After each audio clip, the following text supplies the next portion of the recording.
Y es así como comenzamos esta serie especial. Diferentes países, diferentes personas, diferentes culturas, pero unidos, sí, unidos para hacer lo mejor, aquello que realmente es de bendición para la vida.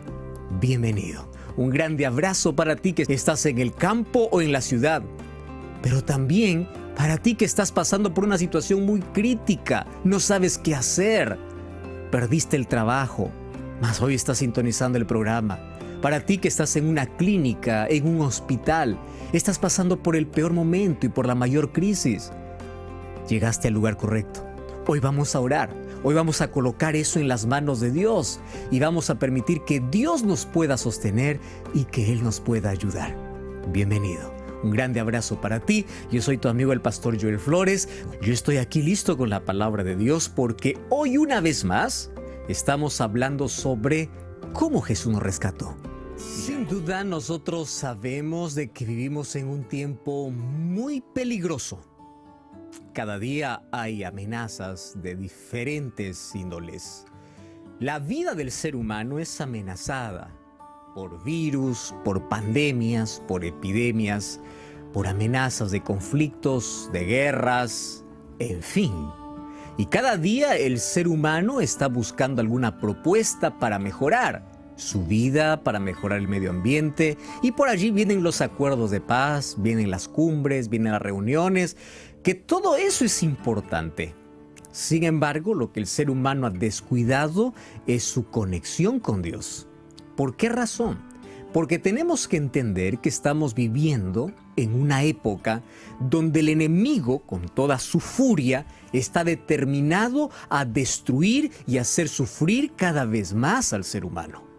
Entonces, ¿cómo nosotros podemos encontrar refugio en esta guerra, en este conflicto que no tiene que ver con armas? No es un conflicto nuclear, sino es un conflicto espiritual. Nuestro refugio es Cristo. Mas ¿cómo nos conectamos con Él? Pues es a través de la oración. Hay una sola cosa que Satanás tiembla cuando nos ve hacer, y es cuando nosotros oramos. Cuando nosotros nos colocamos en la presencia de Dios, es como mostrarle a Satanás la mayor bomba nuclear, es como mostrarle su destrucción, porque sabe que si nosotros estamos conectados a Cristo, con Él somos vencedores. Él ya luchó con Cristo y Cristo siempre le venció. Así que Él es ya un enemigo derrotado. Y gloria a Dios porque en breve no solamente Él ya está derrotado, pero en breve será destruido completamente.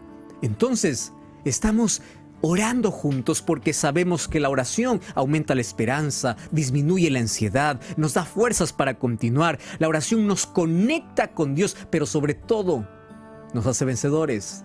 Y vencemos a nuestro mayor enemigo que tenemos, que es Satanás. Y gloria a Dios que un día salimos de sus garras.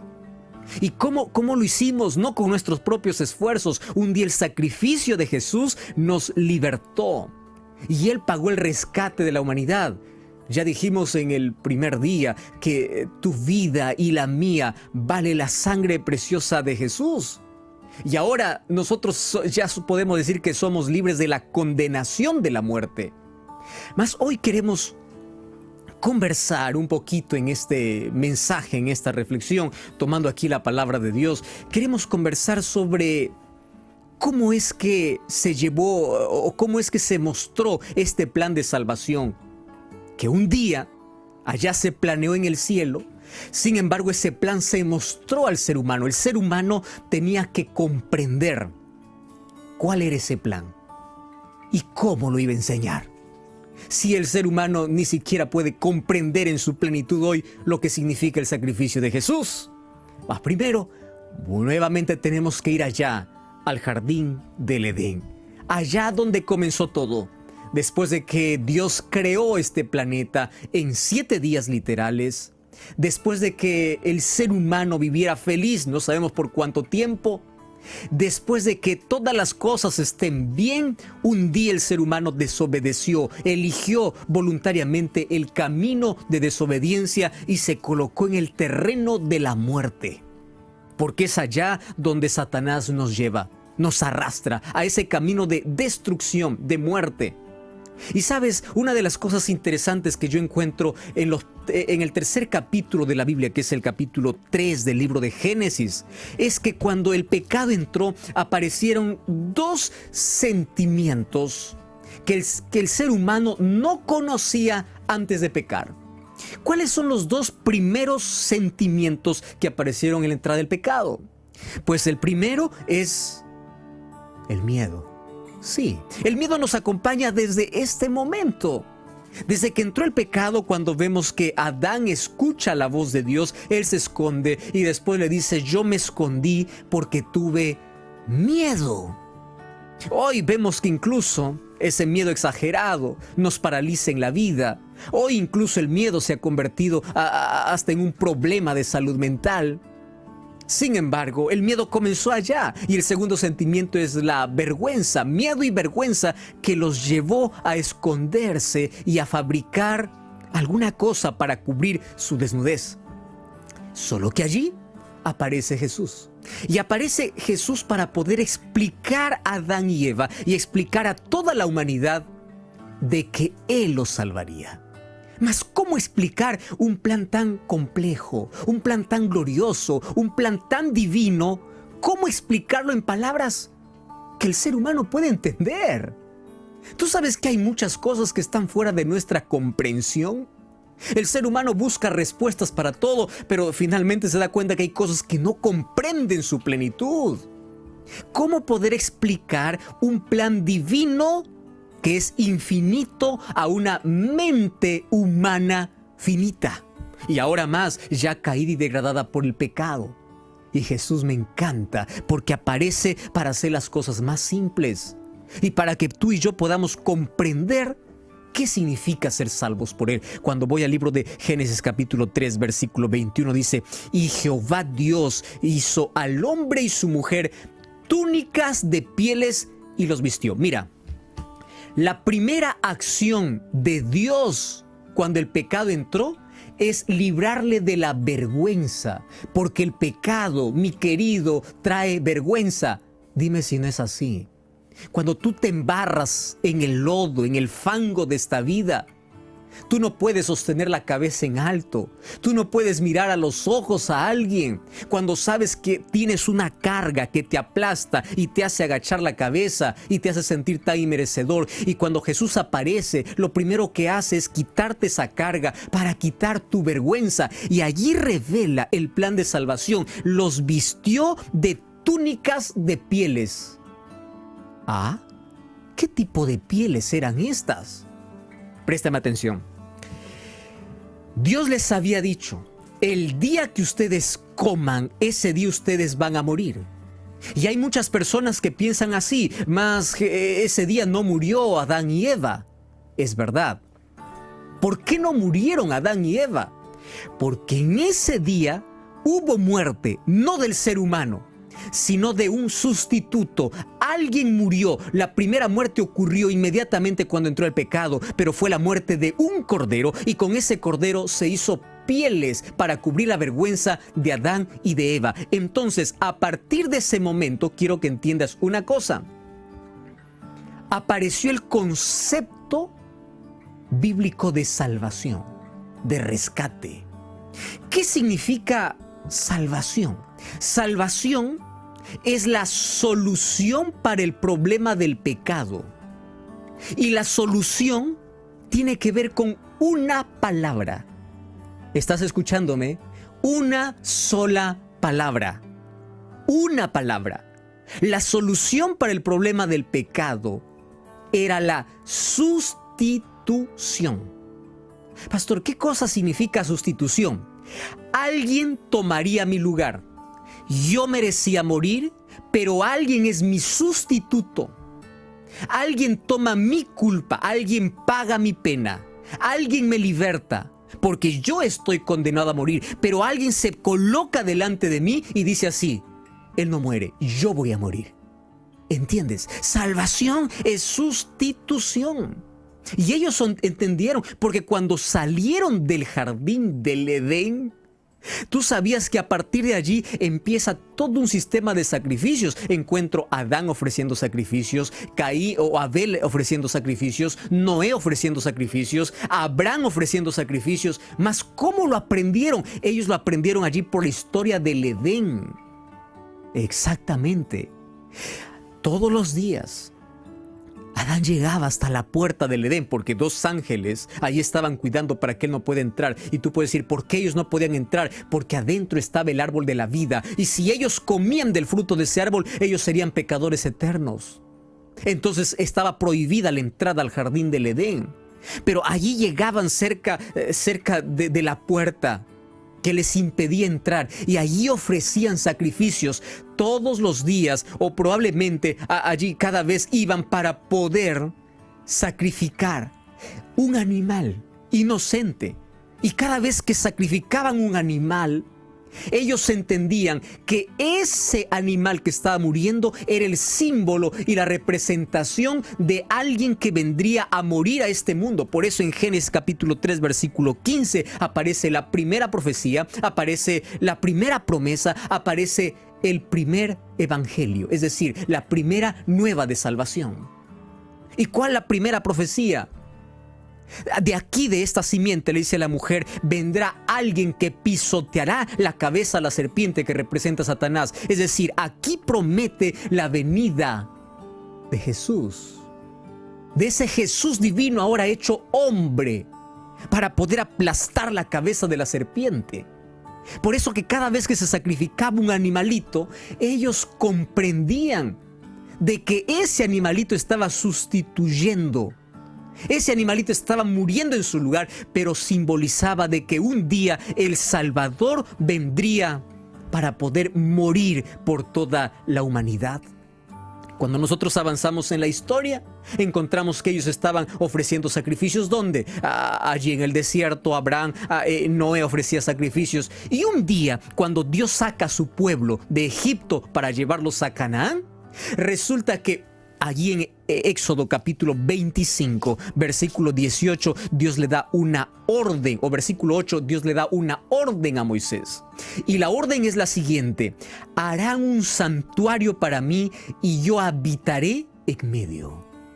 Mira, el mayor deseo de Jesús es vivir contigo. El mayor deseo de Dios es estar en medio, es ser el centro. ¿Qué es algo que está en medio? Es algo que está en el centro. Yo quiero estar en el centro de mi pueblo. Yo no quiero que mis hijos me vean como un Dios distante, porque yo quiero vivir. Yo quiero habitar. Mas ¿qué cosa pueden hacer para que yo pueda habitar? Háganme un santuario. Y el versículo 9 dice así: conforme a lo que yo te muestre, el diseño que yo te dé. Es decir, lo que tú vas a hacer para que yo pueda estar no va a ser como tú quieres. Querido, en cuestión de salvación, no es lo que tú quieres, no es lo que a ti te gusta, es lo que Dios quiere. ¿Y qué cosa Dios mostró a Moisés? Lo que ya vi en el cielo, porque cuando vamos al libro de Hebreos, dice que en el cielo hay un santuario celestial, mas ese santuario se hizo una miniatura y lo colocó Dios aquí en la tierra. Mandó a Moisés, ordenó a Moisés para que haga un santuario. ¿Más para qué? Por una cosa específica. Dios quería vivir con ellos para poder enseñarles lo que significa ser rescatados. Enseñarles el plan de salvación. Y a mí me encanta porque Dios es muy didáctico para que nosotros podamos comprender. Él dio las medidas, Él dio el diseño, qué materiales tenían que usarse. Él dijo que sería de madera de acacia, Él dijo que sería de oro, Él dijo que serían las cortinas de lino. Él diseñó todo, incluso el tamaño no era muy grande, era más o menos de unos 20 metros de largo por unos 6 metros de ancho y de alto. Y durante todo su peregrinaje, hasta que Salomón construía el templo, ese santuario era el centro y estaba en el centro de la vida de todo el pueblo de Dios. Mas ¿por qué era necesario ese santuario? Porque esa era la manera como Dios ilustraba, como Dios te decía en imágenes, cómo es que te va a salvar. Ahora, yo aquí no tengo todo el tiempo necesario para poder describirte todos los detalles de lo que ocurrió en el santuario, pero déjame contarte algunas cosas interesantes. Ese santuario tenía dos compartimentos, uno que se llamaba lugar santo, otro lugar santísimo. Al lugar santo ingresaba el sacerdote todos los días y al lugar santísimo ingresaba el sumo sacerdote una sola vez por año. Solo que aparte de esos dos lugares había un atrio. Al atrio venían la gente. ¿Qué cosa había en el atrio? Habían dos muebles. Había un altar que se llamaba el altar de sacrificio y había una fuente de agua. En la fuente de agua sería para lavarse las manos y los pies antes de ofrecer el sacrificio, pero voy al altar, porque ese altar es importante comprender. En el altar de sacrificio, todos los días, préstame atención, todos los días, no había un solo día que no se haga esto. El sacerdote ofreció un sacrificio en la mañana y en la tarde, todos los días. ¿Por quién? Por el pueblo. ¿A quién representaba ese sacrificio? A Jesús. Pero también había otra manera de poder colocar ahí ofrendas y otro tipo de sacrificios. Por ejemplo, si yo soy consciente de mi pecado, tomaba del corral la mejor oveja. Tenía que ser perfecta. Y yo lo llevaba como ofrenda por mi pecado y llegaba hasta el altar. Y allí el sacerdote me recibía y sabía de que yo voy a confesar mi pecado. Y el pecado dice que yo tengo que morir. Y el sacerdote, cuando me veía con una ofrenda, con un animal en mis brazos, él me entregaba un cuchillo. Y cuando yo tenía el cuchillo, era yo mismo como pecador que tenía que degollar aquel cordero. Aquella sangre del cordero manchaba probablemente mi vestido, mi ropa. Aquella sangre, yo tenía que ver sufrir a un animal inocente. Y cada vez que un pecador mataba, él comprendía de que el pecado es un asunto serio, de que alguien tenía que morir en su lugar. Entonces el sacerdote tomaba la sangre de ese cordero que estaba siendo derramado y entraba al primer lugar, que era el lugar santo. Y en el lugar santo había una cortina que dividía el lugar santísimo y ahí esparcía la sangre. Entonces, mira, el único aporte del pecador era el pecado. ¿Por qué? Porque antes de sacrificar el animal, el pecador colocaba sus manos sobre la cabeza del animal y así transfería su pecado. Es decir, mi pecado se transfiere a un animal inocente para que él muera en mi lugar. Y a través de esa sangre ingresaba ¿dónde? Al santuario. Y es por eso que una vez al año el sumo sacerdote tenía que hacer la purificación del santuario. ¡Wow! Esto es extraordinario, comprenderlo. Todos los días, todos los años, el camino de salvación representó un camino de sangre. Pero un día, esos sacrificios acabaron. ¿Sabes cuándo? Cuando Jesús llegó. Juan el Bautista, cuando ve a Jesús, dice así, Juan 1:29, he aquí el Cordero de Dios que quita el pecado del mundo. Un día viernes. Sí, exactamente un día viernes. Muy temprano, mientras Pilato se lavaba las manos y condenaba al Salvador de este mundo, se estaba cumpliendo la profecía de Génesis 3:15. Jesús tomó una cruz que no fue hecha para él. La cruz que Jesús tomó fue una cruz diseñada para Barrabás. Barrabás representa toda la humanidad. Y Jesús tomó esa cruz, cargó esa cruz. 9 de la mañana, la hora del primer sacrificio, Él estaba allí en el Calvario. Al mediodía hubo tinieblas sobre la tierra. ¿Sabes a qué hora fue clavado? La hora que se ofrecía el primer sacrificio. ¿Y sabes a qué hora murió? La hora que se ofrecía el segundo sacrificio. En la tarde. Y cuando Jesús murió, el libro de Marcos me cuenta que el sacerdote estaba a punto de ofrecer un sacrificio. ¿Y sabes qué sucedió? El velo del templo se rasgó de arriba hacia abajo. Lo normal hubiese sido que se rasgue de abajo hacia arriba, pero al decir de arriba hacia abajo, significa que fue Dios mismo que dijo, hasta aquí se acabó el sistema de sacrificios. porque a esa hora estaba muriendo el verdadero Cordero de Dios. Un día viernes, 15 de Nisan o abril, Jesús murió. Y a partir de ese día fue pagado el mayor rescate a favor del ser humano con la propia vida. Yo quiero que pienses en lo siguiente. Salvación es algo tan hermoso, pero la palabra salvación viene en un contexto muy doloroso. A pesar de ser hermoso, viene en un contexto doloroso, porque el ser humano merecía morir. Y la salvación es el rescate. Es Jesús quien se coloca en tu lugar y en mi lugar. Se coloca delante y dice: yo voy a morir en su lugar. Querido, Jesús tomó tu lugar. Jesús quiere cubrir tu vergüenza.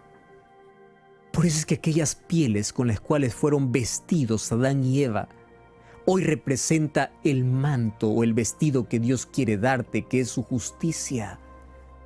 Dios quiere que dejes aquellos harapos de miseria. Dios quiere que tú te despojes de aquella miserableza de hojas de higuera con el cual tú hoy estás caminando.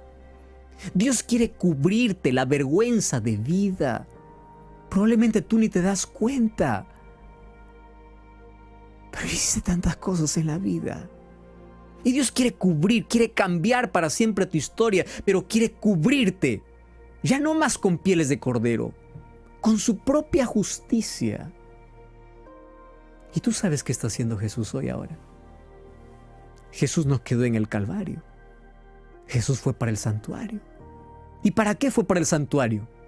Porque en el santuario Él aplica su sacrificio a favor de todos aquellos que creen. Por eso es que aunque Jesús murió por todos, no todos se salvan.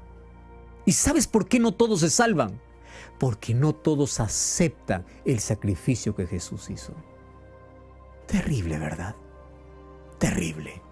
Mas si tú quieres que Jesús aplique esa sangre a tu favor, acepta ese sacrificio, acepta a Jesús como tu Salvador. Y deja aquella miseria de vida. Permítete ser vestido por el vestido más caro del universo, que no se encuentra en ninguna tienda humana. Es el vestido del alma. Es el vestido donde Cristo te ofrece su propia justicia. Mas ese vestido costó su propia vida. Y aquel que tomó tu lugar es aquel mismo que hoy te llama.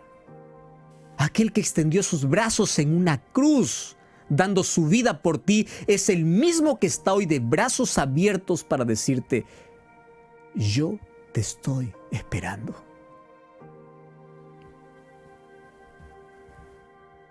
Tú ya tuviste o experimentaste alguna vez en la vida no ser correspondido en amor. Seguramente causa mucho dolor, pero el mayor amor no correspondido es entre Dios y el hombre. Dios entregando todo y el ser humano no entregando nada. Dios amando con todo y el ser humano hasta le cuesta entregar lo único que puede dar: su corazón. Pastor, ¿qué significa entregar el corazón? La mente, la vida.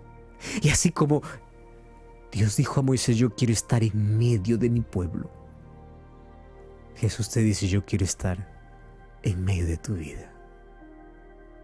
Yo quiero ser el centro. Yo quiero ser lo mejor que tú puedas tener. Yo te pregunto, ¿tú estás dispuesto a aceptar ese sacrificio? ¿Tú estás dispuesto a comprender que ese plan que se diseñó en la eternidad costó mucho y tú no puedes despreciarlo? Si tú así lo estás dispuesto, tú escribe aquí, si estás viendo este programa, en los comentarios: yo acepto a Jesús. Escribe ahora. No sé en qué red social estás. Yo acepto a Jesús. Y yo te invito para que juntos podamos seguir comprendiendo el plan que Dios tiene para la vida. Podemos orar. Cierra tus ojos. Querido Dios, colocamos nuestra vida en tus manos. No hay nada más que podamos darte. Porque aún lo que colocamos en tus manos puede ser una vida destruida, embarrada por el pecado, quebrada. Mas no tenemos nada más. Y queremos que hoy tú puedas aceptarnos. Y hoy, al comprender todo este sacrificio, lo aceptamos en nuestro corazón. Queremos que Jesús sea el centro de nuestra vida. Y queremos que hoy Jesús, en el santuario, pueda aplicar su sacrificio en nuestro favor. Te agradecemos por todo lo que hiciste, por todo lo que haces y por lo que harás en nosotros. En el nombre de Jesús.